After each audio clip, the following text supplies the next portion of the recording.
ఇంట్లోనే ఈజీగా కస్టర్డ్ పౌడర్ను ఎలా తయారు చేయాలో చూద్దాము. ముందుగా పావు కప్పు షుగర్, హాఫ్ కప్ వచ్చేసి cornflour, half cup milk powder, అలాగే కలర్ కోసం కొద్దిగా యెల్లో ఫుడ్ కలర్ని తీసుకుంటున్నాను. ఫ్లేవర్ కోసం ఇలాచీ పౌడర్ను తీసుకుంటున్నాను. నా దగ్గర వెనిలా ఎసెన్స్ లేదు, అందుకని ఇలాచీ పౌడర్ని యూస్ చేస్తాను. మీ దగ్గర వెనిలా ఎసెన్స్ ఉన్నట్లయితే ఇలాచీ పౌడర్ బదులుగా వెనిలా ఎసెన్స్ని యూస్ చేసుకోవచ్చు.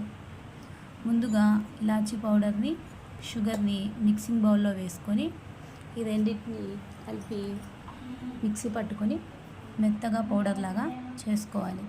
ఇలాచీ పౌడర్ను షుగర్తో కలిపి రెండింటిని మిక్సీ పట్టడం వల్ల ఇలాచీ అనేది దాంట్లో కలిసిపోతుంది, కొంచెం పౌడర్ లాగా అయిపోతుంది.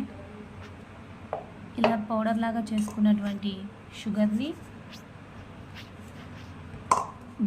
దీనికి మనం ముందుగా తీసుకున్నటువంటి కార్న్‌ఫ్లోర్ని, హాఫ్ కప్పు కార్న్‌ఫ్లోర్ని మనం ఈ బౌల్లో కలిపేద్దాము. తర్వాత హాఫ్ కప్పు మిల్క్ పౌడర్ని కూడా తీసుకుందాము. తర్వాత కలర్ కోసం మనము తీసుకున్నటువంటి యెల్లో ఫుడ్ కలర్ని కూడా ఈ పౌడర్లోనే కలిపేసి మొత్తం మిక్స్ చేసుకుందాము.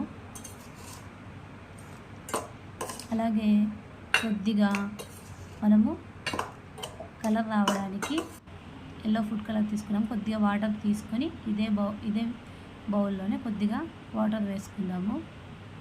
దీన్ని కొద్దిగా కలుపుకోవాలి.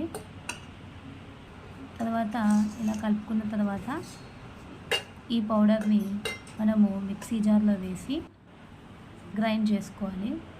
ఇలా గ్రైండ్ చేసుకోవడం వల్ల పౌడర్ కొద్దిగా మెత్తగా వస్తుంది. ఇలా ఈజీగా మనము కస్టర్డ్ పౌడర్ని ఇంట్లోనే దొరికేటువంటి మనం 5 ఐటమ్స్తో మనం ఈజీగా కస్టర్డ్ పౌడర్ని చేసుకోవచ్చు. సింపుల్గా ఉంటుంది, ఈజీగా చేసుకోవచ్చు. ఈ కస్టర్డ్ పౌడర్ని